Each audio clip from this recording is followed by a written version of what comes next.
Bismillahirrahmanirrahim. Assalamualaikum warahmatullahi wabarakatuh.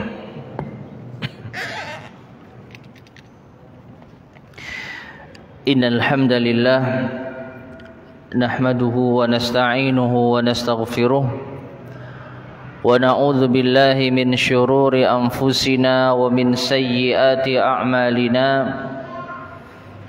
من يهده الله فلا مضل له ومن يضلل فلا هادي له وأشهد أن لا إله إلا الله وحده لا شريك له وأشهد أن محمدا عبده ورسوله اللهم صل وسلم وبارك على نبينا محمد وعلى آله وأصحابه ومن تبعهم بإحسان إلى يوم الدين وبعد. Ma'asyiral muslimin, para jamaah sekalian rahimani wa rahimakumullah. Alhamdulillah kita bisa melanjutkan kembali kajian kita membahas kitab Ahaditsul Akhlaq yang disusun oleh Fadilatul Syekh Abdul Razak Ibn Abdul Muhsin Al-Abbad Al-Badr Hafidhahumallahu ta'ala. Melanjutkan kembali asar Ibnu Abbas radhiyallahu ta'ala anhuma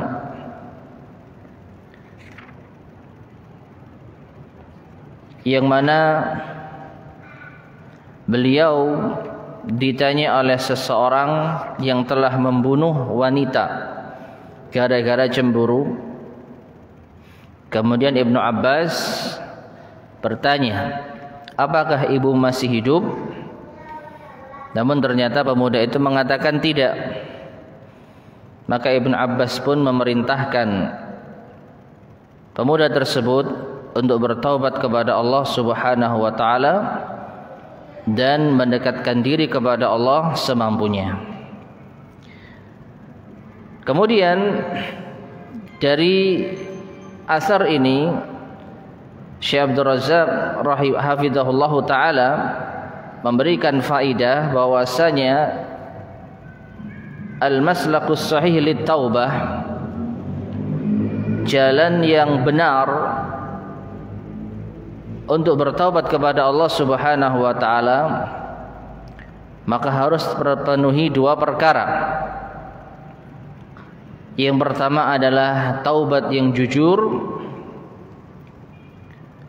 dan disertai dengan perkara-perkara yang menjadi syarat diterimanya taubat, yaitu menyesal, kemudian melepaskan diri dari dosa, kemudian bertekad untuk tidak kembali berbuat dosa. Ini adalah jalan yang pertama. Taubat yang jujur kepada Allah mencakup tiga perkara tadi: menyesal, melepaskan dosa tersebut, dan bertekad tidak mengulanginya. Nah, perkara yang kedua adalah memperbanyak kebaikan, yang mana kebaikan itu dapat menghapus dosa-dosa yang telah berlalu. Kemudian beliau membawakan dua dalil. Yang pertama di dalam Al-Qur'anul Karim, dalam surat Hud ayat ke-114, Allah berfirman, innal hasanat yudhibnas sayyi'at. Sesungguhnya kebaikan-kebaikan itu bisa menghilangkan kesalahan-kesalahan. Ini dalil yang pertama. Dalil yang kedua adalah sabda Nabi sallallahu alaihi wasallam, wa atbi'is sayyi'atal hasanata tamhuha. Dan iringilah perbuatan buruk dengan kebaikan sebagai penghapusnya.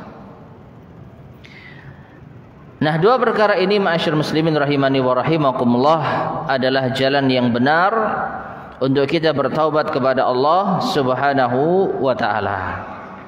Nah, setelah itu beliau menjelaskan tentang keutamaan, yaitu berbakti kepada orang tua, khususnya kepada ibu. Yang dengan sebab inilah Ibnu Abbas bertanya kepada pemuda tadi, apakah ibu masih hidup?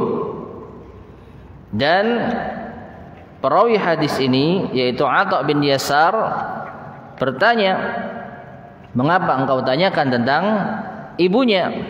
Maka Ibnu Abbas pun mengatakan bahwasanya beliau tidak mengetahui hal yang lebih utama yang bisa menghapus dosa-dosa melebihi bakti seorang anak kepada ibunya. Taib. Nah, sekarang kita lanjutkan penjelasan dari Syekh Abdul Razak hafizahullahu taala.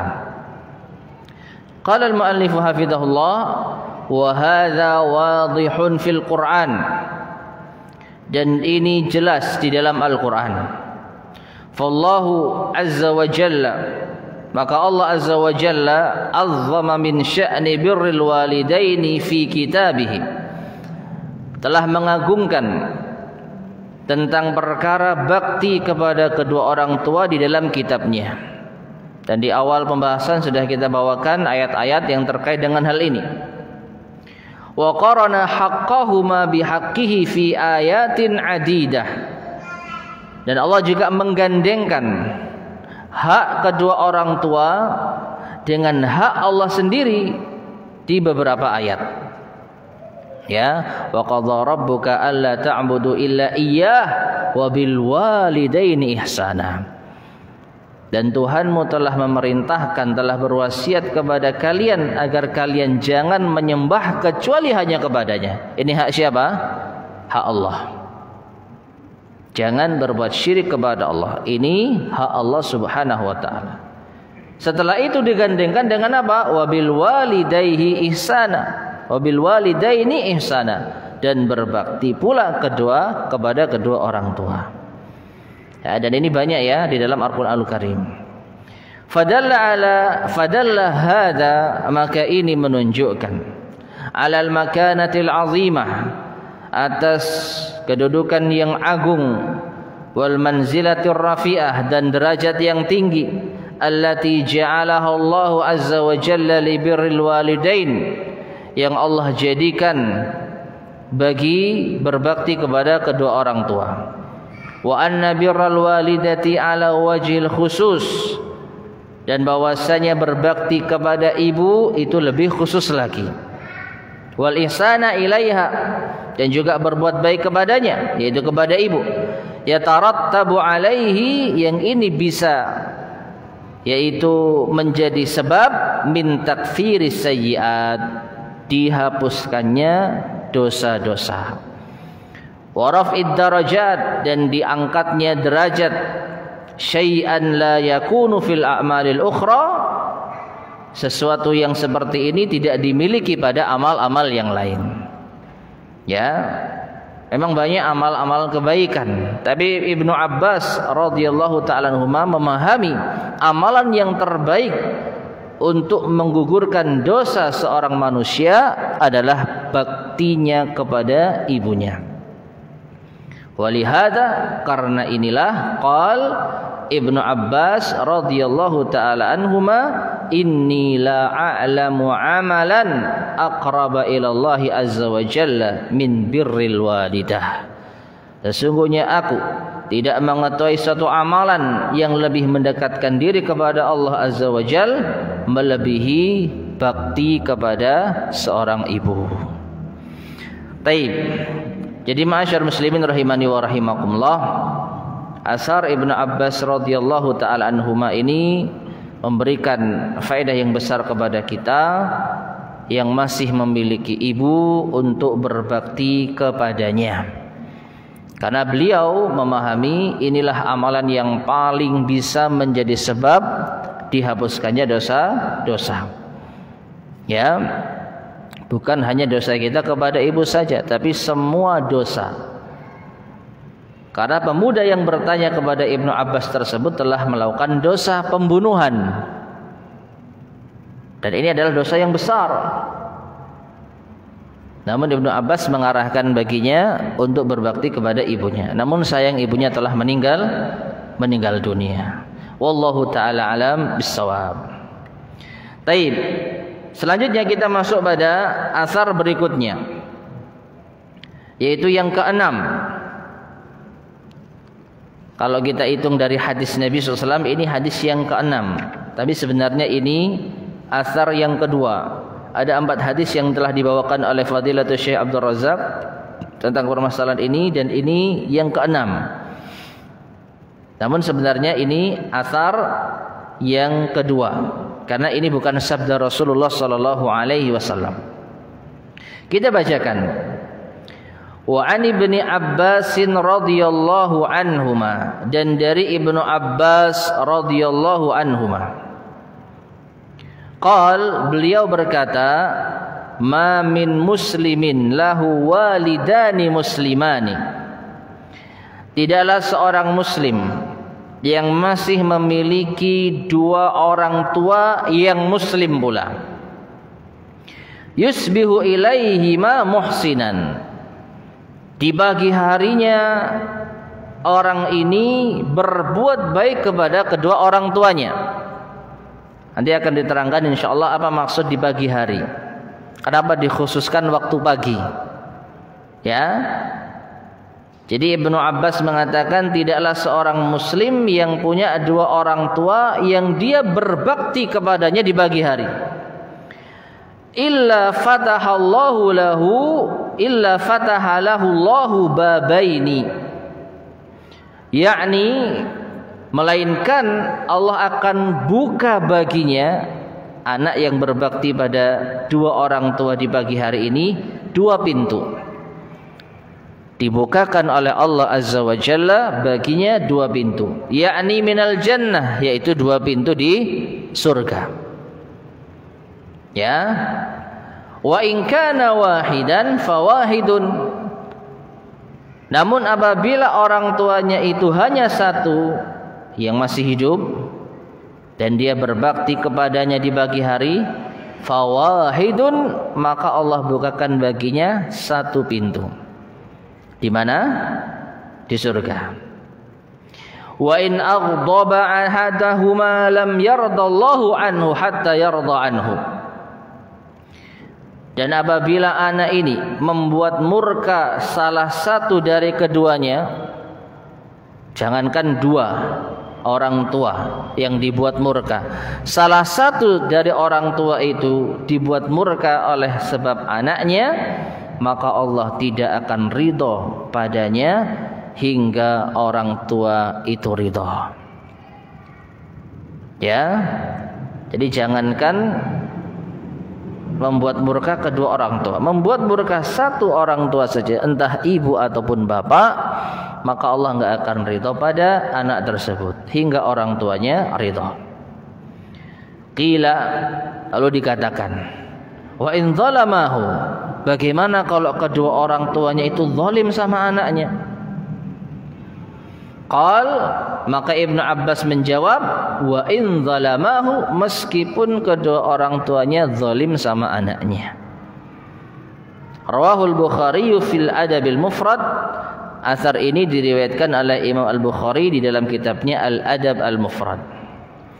Wa Ibnul Jauzi fil Birri Wassilah, dan diriwayatkan pula oleh Ibnul Jauzi di dalam kitabnya Al-Bir Wassilah. Wa bawwaba lahul Bukhari rahimahullah biqaulihi, dan Imam Al-Bukhari menuliskan bab tentang asar ini dengan bab babu birri walidayhi wa in zalama, bab tetap berbakti kepada kedua orang tua meskipun keduanya zalim, meskipun keduanya zalim. Taib ma'asyar muslimin rahimani wa rahimakumullah. Secara umum asar ini menjelaskan kepada kita, meskipun orang tua itu zalim, maka anak wajib apa? Berbakti kepadanya. Meskipun orang tua itu zalim kepada anaknya, maka anak tetap wajib berbakti kepada orang tua tersebut. Ya. Dan insyaallah penjelasan yang sangat masuk di akal. Bagaimanapun juga orang tua kita adalah yang menjadi sebab kita ada di dunia, sehingga kebaikannya itu lebih banyak dibandingkan dengan mungkin keburukan yang ada. Ya, Dahulu pernah kita sampaikan hadis Rasulullah sallallahu alaihi wasallam bahwa seorang tidak akan mungkin bisa, atau hadis Ibnu Umar ya, saya lupa, tidak akan mungkin bisa membalas kebaikan ibunya meskipun itu hanya untuk menggantikan satu tarikan nafas saat ibu tersebut melahirkan apa? Anaknya. Ya, kisahnya dulu pernah kita sampaikan, ada seorang yang menggendong ibunya untuk tawaf. Digendong. Lalu orang itu mengatakan, apakah dengan ini aku sudah membalas kebaikan ibuku? Maka dikatakan belum membalas sama sekali, meskipun itu hanya untuk membalas satu tarikan nafas ketika sang ibu melahirkan dirimu. Ya, ini menunjukkan ma'asyar muslimin rahimani wa rahimakumullah, seburuk-buruknya orang tua maka kebaikannya itu masih tetap lebih banyak. Sehingga dengan demikian tetap kita wajib berbakti kepada keduanya. Nah, itu poin utamanya. Nah, sekarang mari kita baca penjelasan dari Syekh Abdul Razak hafizahullahu taala. Fal wajibu 'alal ibni, maka wajib atas seorang anak an yakuna barran bihima, untuk berbakti pada keduanya, wa an yatahasya ighdabahuma, dan hendaknya anak tersebut menghindari hal-hal yang dapat membuat marah keduanya, wal isaata ilaihima, hal-hal yang yaitu buruk kepada keduanya, hindari. Jadi jangan sampai anak itu menjadi sebab orang tuanya marah, menjadi sebab keburukan pada orang tuanya. Wa raf'as sauti alaihima, dan juga hindarilah mengangkat suara pada keduanya, apalagi kalau sudah tua. Karena ini momen yang paling sering seorang anak itu enggak sabar sehingga mengangkat suaranya terlalu keras. Orang tua sudah tua, pendengarannya sudah mulai yaitu berkurang, lemah. Anaknya bicara enggak dengar, akhirnya teriak, akhirnya membentak. Ya, maka hindari. Jangan mengangkat suara terlalu keras kepada keduanya. Hatta wa in kana bihadhil manzilati ay zalimaini, meskipun keduanya dalam kondisi berbuat zalim. Yang namanya orang tua mungkin saja khilaf sehingga berbuat kezaliman kepada anaknya yang membuat anak itu marah, maka jangan dibalas dengan perbuatan buruk. Ya, paling tidak jangan mengangkat suara. Kalau orang tuanya membentak, maka anaknya jangan balas membentak. Ya, ini adab yang perlu kita perhatikan. Nah, kemudian qauluhu, ucapan Ibnu Abbas, yusbihu ilaihi ma muhsinan. Di pagi hari anak ini berbakti kepada keduanya. Al-ma'na, maknanya annahu yusbihu kulla yaumin muhsinan ila walidayhi. Maknanya adalah setiap pagi dia telah berbuat baik kepada kedua orang tuanya. Jadi bukannya sekali, dua kali, tapi setiap pagi. Ya. Tidaklah seorang muslim yang setiap pagi berbuat baik kepada kedua orang tuanya, melainkan Allah akan bukakan baginya dua pintu surga. Kalau tinggal satu, maka satu pintu surga.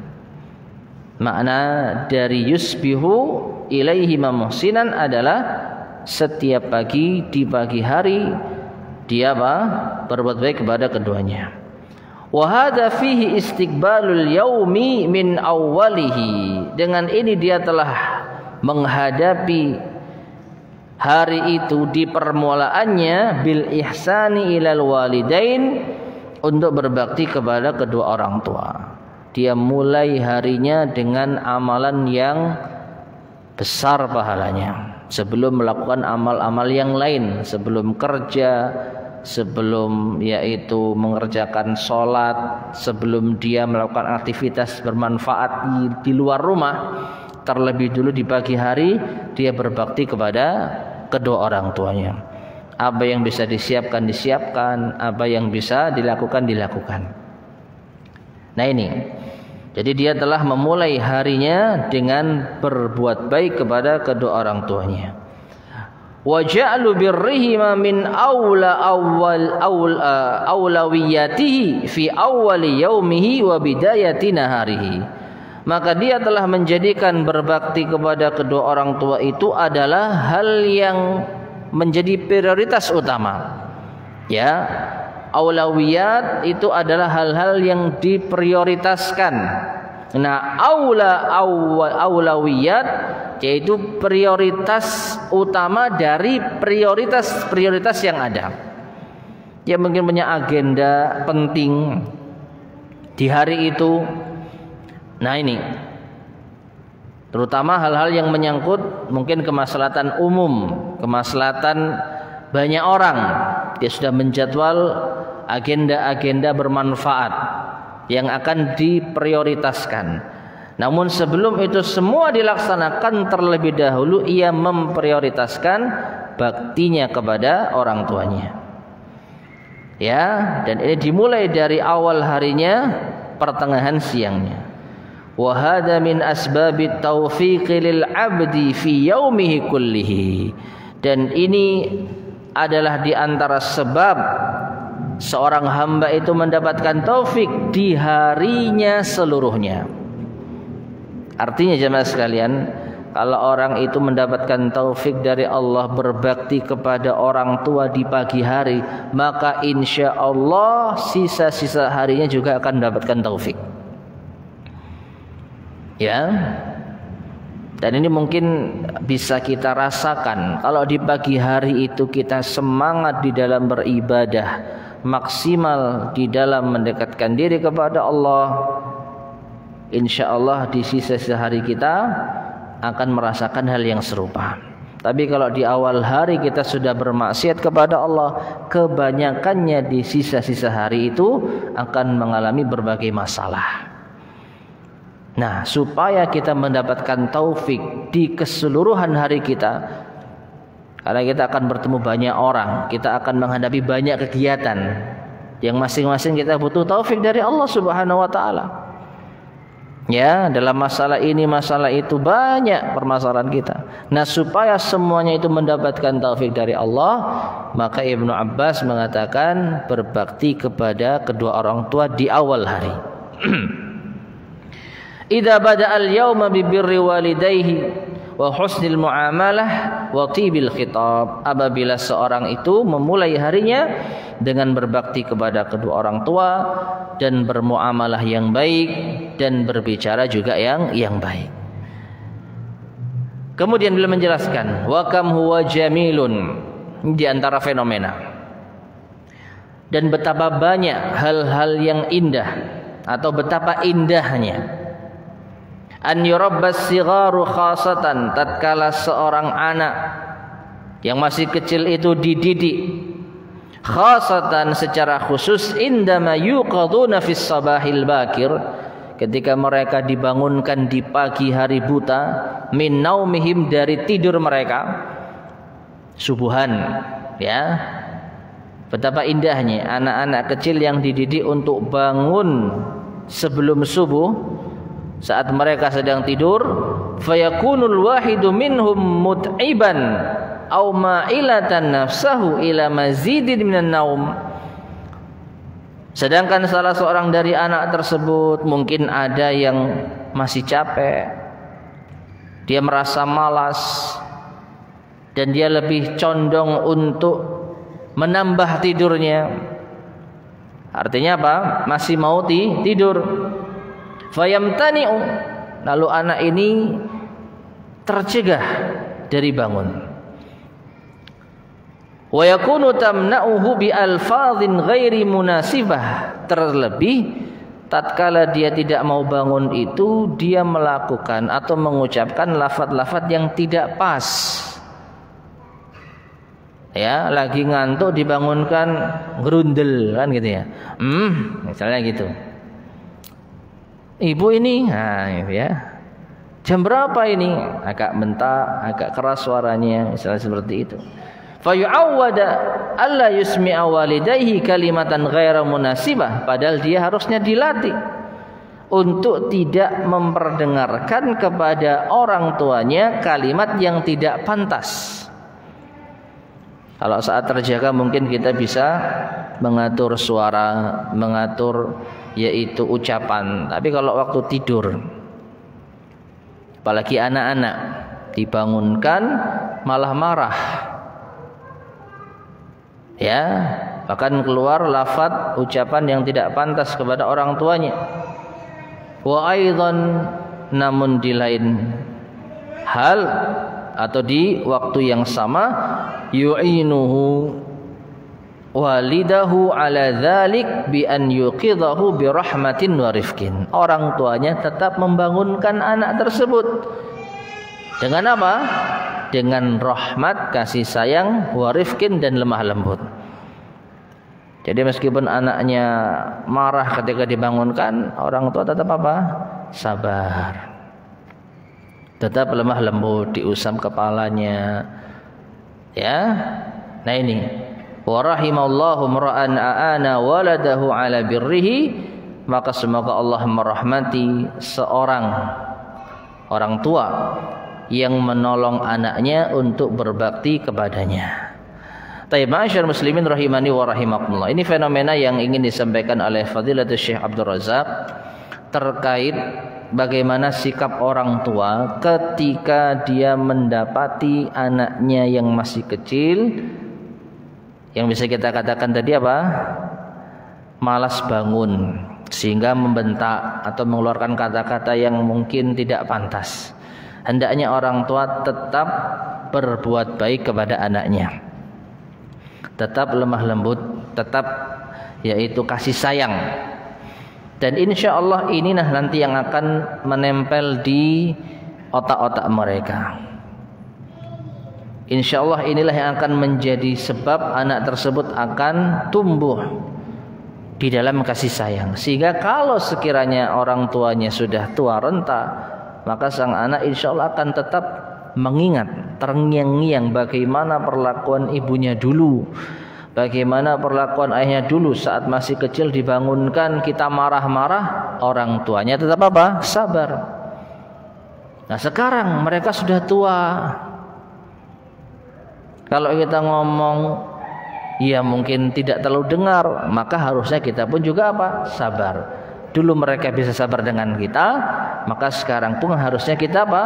Bisa sabar dengan apa? Mereka. Ya, jadi ada kenangan-kenangan indah di masa kecil yang membekas sehingga akan menjadi suatu timbal balik di waktu besar. Ya, ini adalah faedah yang diingatkan oleh Syekh tentang asar ini. Nah, kemudian kita masuk pada pembahasan asar. Qauluhu, ucapan seorang penanya tadi. Wa in zalamah, bagaimana kalau orang tuanya berbuat zalim? Qal wa in zalamah, maka Ibnu Abbas mengatakan meskipun orang tuanya berbuat zalim, kalau anak itu tetap berbakti maka akan dapat atau dibukakan dua pintu surga. Kalau dua orang tuanya masih hidup dan dua-duanya zalim, bapak ibu sama-sama gak benernya, ya, maka kalau anak itu tetap berbakti, tetap anak itu akan mendapat kesempatan dibukakan pintu surga. Yaitu annal wajiba 'alal ibni, bahwasanya yang wajib bagi seorang anak, hatta wa in kana sadara min abihi nahwahu syai'un minadz zulmi, sampai pun muncul di dalam ayahnya atau semisalnya yaitu ibunya, sesuatu dari kezaliman, awil khata'i atau kesalahan, awit tajawuzi atau hal yang berlebihan, aw min ummihi kadzalik atau ibunya. Jadi sama saja, baik ayahnya atau ibunya melakukan kezaliman, melakukan kesalahan, melakukan perbuatan yang melampaui batas. Fa'alaihi alla yaltafita ila khata'il walidain. Maka hendaknya bagi anak tersebut tidak menoleh, tidak melihat kepada kesalahan kedua orang tua. Yang sering apa jemaah sekalian? Kebablasan kalau mukul. Ya, kalau apa? Menghukum. Allah Subhanahu wa taala perintahkan orang tua untuk memukul anak yang tidak mau sholat usia berapa? Berapa? 10. 7 tahun hanya diperintah nak sholat, hanya secara lisan. Ya, wadribuhum 'alaiha wahum abna'u asyri sinin, kata Nabi SAW, dan pukul mereka ketika mereka sudah berusia 10 tahun kalau enggak mau sholat. Nah, para ulama kita menjelaskan pukulan ini bukan pukulan yang menyiksa, pukulan yang mendidik, entah dengan pensil atau dengan satu helai sapu lidi misalnya, atau dengan bantal, yang penting bukan pukulan yang menyiksa. Nah, tapi ada kalanya orang tua saolehi, ada apa, tongkat, bangun, nah langsung memar. Jangan dilaporkan ke polisi KD. KD apa? Kalau orang tua apa? Kekerasan dalam rumah tangga kan suami istri. Itu yang sekarang viral gitu ya. Istri melaporkan suami yang melakukan kekerasan. Ya, kita tidak membenarkan ya. Kita tidak membenarkan. Nah, kalau orang tua sama anak ada enggak undang-undangnya? Pokoknya zaman sekarang itu kalau ada memar dikit dilaporkan, diperkarakan, bisa diperkarakan. Ya. Divisum jadi barang bukti kalau dia telah dilukai oleh seseorang, nanti bisa diproses. Nah, seorang anak jangan melaporkan orang tuanya gara-gara dipukul sampai memar. Ya, ini maksud dari ucapan Ibnu Abbas, wa in zalamahu, meskipun keduanya berbuat zalim. Contoh yang paling gampang, kezaliman fisik, belum lagi mungkin kezaliman harta, ngambil uangnya anak, belum yang lainnya. Ya, jadi jangan melihat kepada kesalahan orang tua. Bal yajibu alaihi an yatadzakkara al-ma'ruf al-'azima wal ihsan al-kabir. Bahkan wajib bagi seorang anak tersebut untuk mengingat kebaikan orang tuanya yang lebih besar. Alladzi hasala lahu min walidayhi, yang didapatkan dari kedua orang tuanya. Kalau kita enggak ingat kebaikan apa ya orang tua kita, kalau misalnya yang kita ingat yang buruk-buruknya saja, maka ingatlah kebaikan yang paling besar yang ini pasti terjadi adalah saat kita dilahirkan. Ya, jika bukan karena sebab adanya orang tua atas izin Allah, kita nggak mungkin lahir. Kita kan nggak akan jadi sekarang sukses, hebat.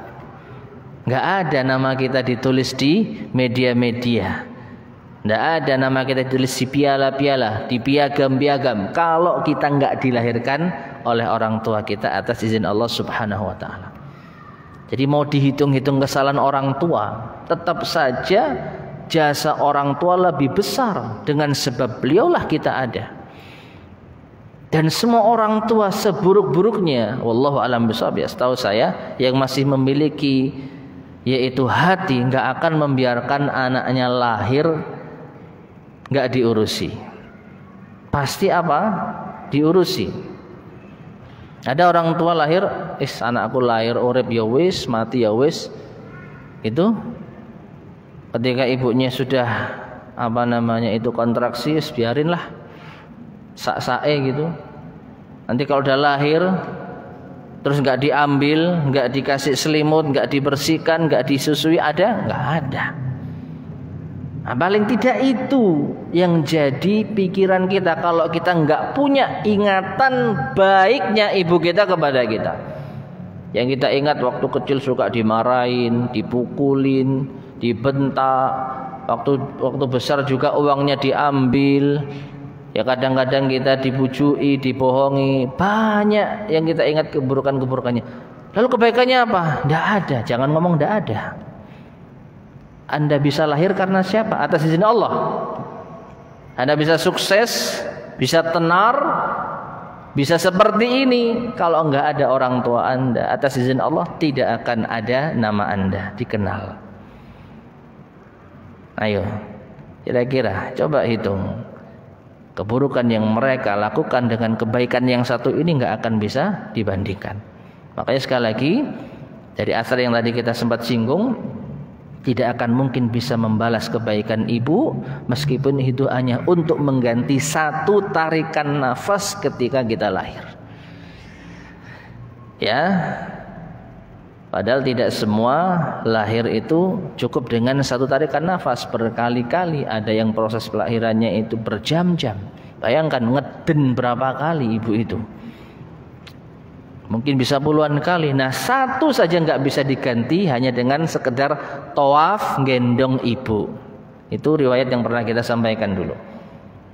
Jangan merasa saya sudah bisa membalas jasa ibu. Belum, sama sekali belum. Nah, untuk itulah meskipun kedua orang tua kita zalim, tetap anak harus berbakti.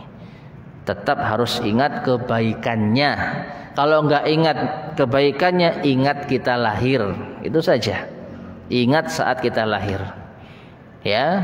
Dan ini mungkin bisa kita rasakan kalau kita sudah berkeluarga, kita jadi orang tua, betapa susahnya taruhan yang kita hadapi untuk bisa anak kita lahir dengan selamat. Semua agenda kita batalkan demi untuk kelahiran anak kita. Nah, ini adalah kebaikan yang sangat besar sekali, yang tidak bisa dibandingkan dengan keburukan-keburukan yang mungkin mereka lakukan. Nah, ya, maka seorang hendaknya mengingat kebaikan yang besar dari orang tuanya. Wa minal walidati 'alal wajhil akhas, dan khususnya sang ibu.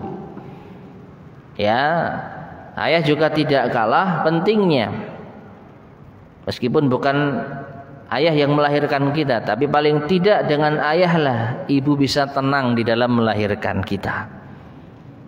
Kalau ayah sudah meninggal, paling tidak dengan sebab ayahlah janin itu ada di dalam kandungan ibu. Enggak ada anak yang dilahirkan tanpa ibu kecuali dua nabi. Siapa? Nabi Adam alaihissalam dan Nabi Isa alaihissalam. Lainnya semua normal. Kalaupun ayahnya itu tidak ada saat proses persalinan, paling tidak dia telah menitipkan atas izin Allah sesuatu di dalam janin ibunya. Ya, enggak ada ibu, enggak ada kita, enggak ada ayah, enggak ada kita. Nah, seperti itu. Cuman ibu yang lebih berat. Makanya disebutkan dalam hadis 3 kali. Ummuka, ummuka, ummuka, summa abi. Ya, ummaka, ummaka, ummaka, summa abaka. Ibumu, ibumu, ibumu, baru kemudian ayahmu. Nah, kemudian wa alla yansa hadzal ma'rufal azim. Dan hendaknya seorang anak tidak lupa kebaikan yang besar ini. Bisababi khata'in aw itsnaini aw thalathatin min walidayhi, dengan sebab satu kesalahan, 2 kesalahan ataupun 3 kesalahan dari kedua orang tuanya. Ya, bahkan jangankan 1, 2, 3, banyak kesalahan pun tetap kebaikan orang tua lebih banyak.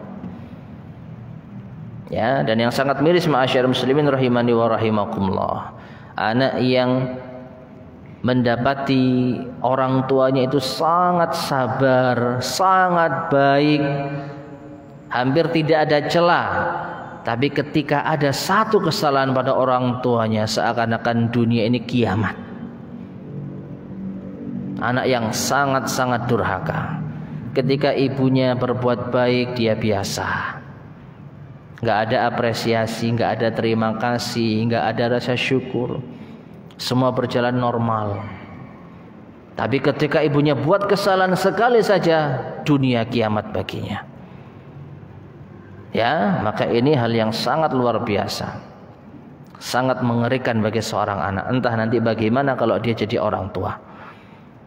Makanya dikatakan al-jaza'u min jinsil amal. Balasan itu sesuai dengan amal perbuatan.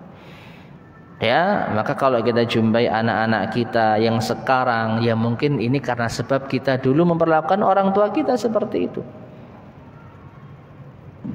Nah, bagaimana supaya menjadi lebih baik? Ya, perlakukan anak dengan cara yang baik. Perlakukan anak dengan cara yang baik, sehingga anak itu akan menjadi baik pula. Kalau anak menjadi baik, maka insya Allah anaknya anak nanti akan menjadi baik. Nah, seperti itu. Ya, meskipun itu semua terjadi atas izin Allah Subhanahu wa taala. Bal alaihi an yakuna dzakiran daiman ma'rufahuma as-sabiqa wa jamilahuma al-mutawasila. Bahkan wajib atas seorang anak untuk mengingat terus-menerus kebaikan keduanya yang telah berlalu dan yang telah atau yang akan datang dan akan terus-menerus. Ya, orang tua kita ma'asyiral muslimin rahimani wa rahimakumullah, dulu dan sekarang insyaallah sama-sama sayang kepada kita, sama-sama menginginkan yang terbaik pada kita. Bedanya ketika mereka masih muda, mereka punya otoritas yang lebih, ya, dan mereka mungkin masih memiliki pemikiran yang matang. Namun ketika sudah tua, mungkin akalnya sedikit lemah, pemikirannya sedikit kurang tepat, tapi semuanya sama-sama menginginkan apa? Kebaikan bagi anak. Maka kita perlakukan dengan sama pula. Ya, kalau dulu orang tua itu baik, ya kita baiki. Kalau sekarang orang tua kita mungkin agak sedikit beda, yakinlah itu untuk kebaikan kita. Maka jangan pernah kita mengatakan bapak ibu kok beda, dulu baik sekarang kok gini. Ya, dulu bapak sama ibu itu enak ngobrolnya, sekarang kok begini. Maka perlu kita perhatikan jemaah sekalian. Ya, kita harus maklumi. Karena apa? Orang tua semakin tua katanya akan kembali sifatnya seperti anak-anak, ya, manja, terus pingin didengar. Maka kita pun apa? Hendaknya memperhatikan mereka berdua lebih sabar lagi. Wallahu ta'ala alam bissawab. Adzan nih kayaknya. Hah? Kurang 1 menit. Taib ini cukup panjang ini karena riwayat berikutnya itu cukup panjang ya. Jadi mungkin kita cukupkan sekian. Lalu kalau ada yang mau disampaikan, monggo silahkan. Adzan dulu. Baik, adzan dulu mungkin. Bismillah.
Bismillahirrahmanirrahim. Ma'asyiral muslimin rahimani wa rahimakumullah. Mungkin ini yang bisa kita sampaikan pada kajian kita di malam hari ini. Namun sebelum kita akhiri, barangkali ada yang mau disampaikan. Tafadhol, silakan. Nggih. Ketika masih orang tua masih hidup, kita dikumpulkan buat itu. Kalau satu yang meninggal, satu itu. Tapi ini sudah keduanya sudah meninggal, apakah masih ada pintu lagi? Kalau kedua orang tua sudah meninggal, maka apakah kita masih dibukakan dua pintu surga atau satu pintu surga, begitu ya? Wallahu a'lam bishawab. Yang namanya manusia pasti akan meninggal, kan begitu. Yang jadi masalah sebelum kedua orang tua meninggal dia berbakti atau tidak. Ya, kan tadi konteksnya adalah siapa yang berbuat baik kepada kedua orang tuanya di setiap pagi harinya, maka Allah akan bukakan baginya pintu surga. Nah, ini menunjukkan kalau dia sudah sempat berbakti seperti itu pada kedua orang tuanya sampai keduanya meninggal, maka dia akan mendapatkan kesempatan dibukakan dua pintu surga. Nah, sekarang sebelum orang tuanya meninggal, sempatkah dia berbakti sedemikian rupa? Ya, nah seperti itu. Kalau sudah sempat, ya alhamdulillah, semoga dapat dibukakan dua pintu surga. Tapi kalau mungkin sempatnya hanya kepada salah satu, artinya dulu ketika salah satu keduanya masih hidup, dia belum berbakti sama keduanya, sama sekali. Tapi begitu salah satu meninggal, dia baru tahu kalau kehilangan orang tua ini akan menjadi sebab, yaitu terhalang dari misalkan dibukakan itu surga. Akhirnya dia maksimalkan kepada orang tua yang tersisa, setiap pagi dia berbuat baik dan berbakti. Maka orang seperti inilah yang insya Allah akan mendapatkan, yaitu dibukakan satu pintu surga. Karena sebelumnya belum sempat berbakti, sama yang sudah meninggal belum sempat. Nah, sisanya dia sempat berbakti hingga akhir ajalnya. Wallahu a'lam bishawab. Mungkin seperti itu. Ya, afwan. Ada lagi yang sampaikan? Ya. Amin ya, syukran. Yang berarti berbakti ke orang tua pagi hari kan mendapatkan taufik ya, dipermudah. Nah, yang saya tanyakan, ketika orang tua tidak ada, artinya kekuatan yang mendapat taufik ini berarti sudah juga tidak ada. Wallahu a'lam bishawab.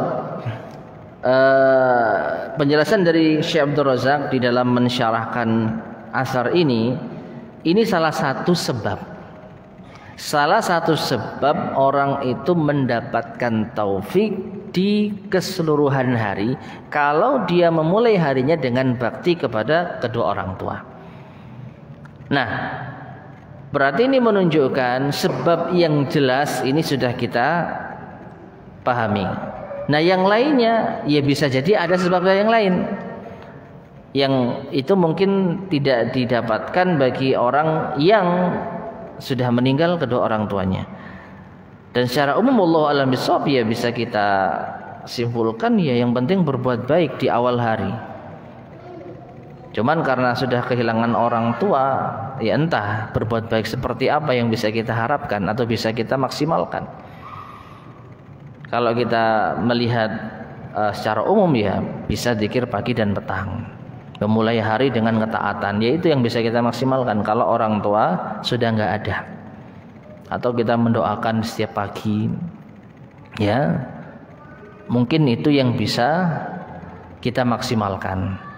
Jadi bukan berarti kalau orang tua sudah meninggal kita nggak akan dapat kesempatan mendapatkan taufik di keseluruhan hari kita. Bukan seperti itu. Ya, jadi orang tua yang berbakti pada orang tua di pagi hari di antara sebab kita akan mendapatkan taufik di keseluruhan hari kita. Sebab-sebab yang lain insya Allah ada. dan secara umum berbuat kebaikan. Mungkin seperti itu. Wallahu a'lam bishawab.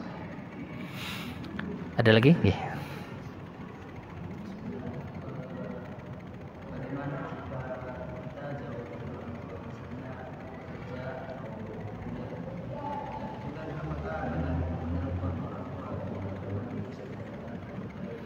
Iya, kalau kita jauh dari orang tua karena kerja atau kuliah, apakah dengan menelpon setiap pagi itu sudah bisa dikatakan berbuat baik kepada keduanya?